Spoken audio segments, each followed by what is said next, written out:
Reporting is great. Greenwashing, don't do it. It'll wreck your reputation. It'll wreck the trust the market has in you. And it will cost you. There's a few cases last year. DWS was fined like $25 million for greenwashing. Keurig, the coffee pod company, $1.5 million. Don't do it. There's a lot of regulations coming out of Europe too that for greenwashing that you have to have a lot of claims, a lot of data behind it. So don't do it when it comes to greenwashing. Reporting is great. Alignment is great. We'll talk about more. I don't want greenwashing to scare you away from reporting, because when you do reporting properly, you have nothing to worry about. It's when you get kind of fuzzy and a little quick on the reporting of claims that will get you in trouble. And we'll talk about that more a little later.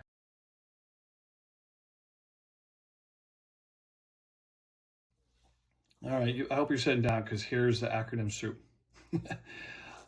When it comes to reporting, these are the gorillas. These are the titans in the industry.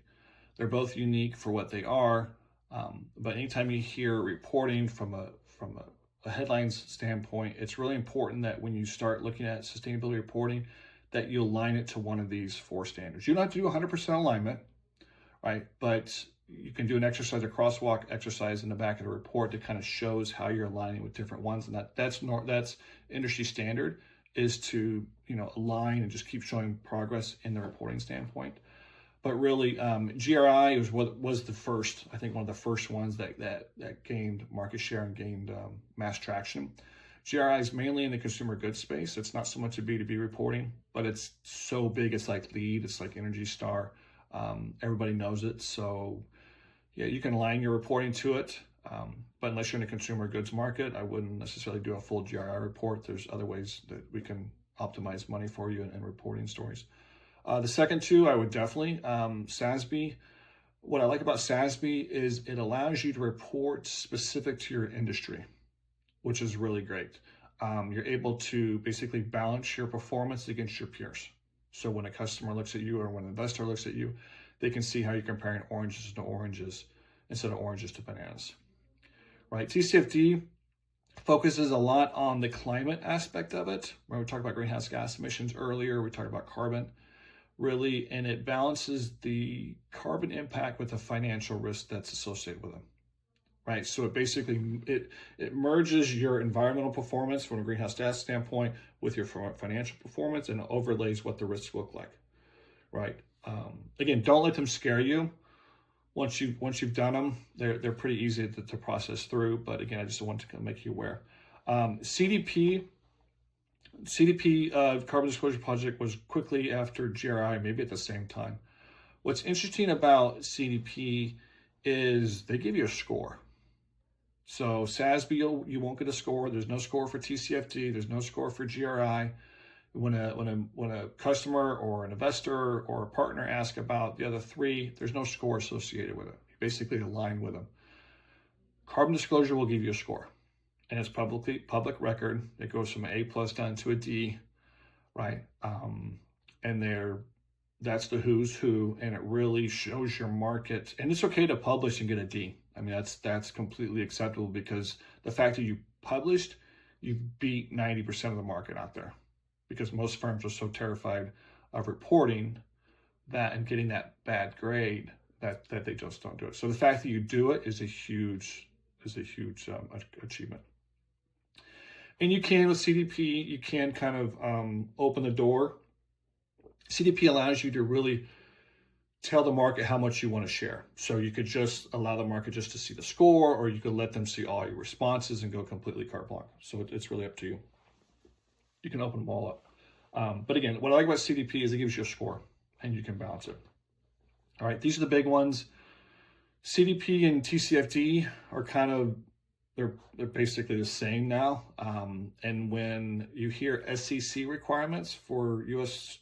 publicly traded companies, they're aligning 100% with TCFD and CDP.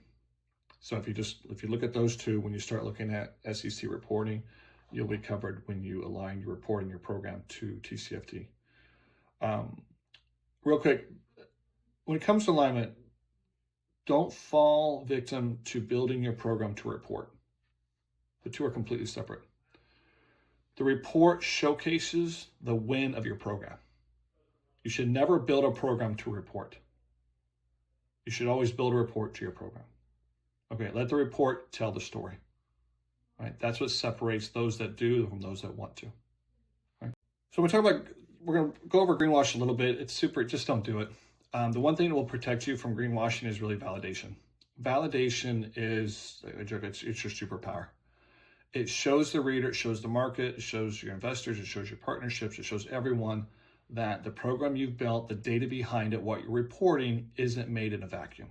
That you've invited an outside vetted source to come into your organization, and they do. I mean, validation exercises, they pull the utility bills, they talk to employees, they talk to supply chain partners, they talk to customers. Really, when you do validation, whether it be greenhouse gas validation, materiality assessment, a double materiality assessment, an LCA, whatever, they'll really come into your org and really kind of dive deep into it. Don't be scared of them. You know, you should always start validating from day one, right? Because what'll happen is, like I said, it tells the market that you're not building it in a vacuum.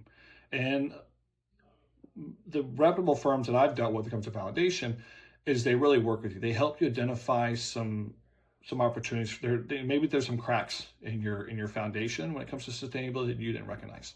So when you do the validation, it helps you identify those and, of course, seal them up. And it's way cheaper than greenwashing. Way cheaper. I mean, validation for a medium-sized organization, you know, sub 5 billion, you know, talking 20K, 30K. Like, we're not talking massive amounts of money. And it's money well spent, and it's kudos to the market. And it goes in your report. Like, basically, you know, you'll post in the back of your report who validated the data and their credentials to bring strength and accountability to your story.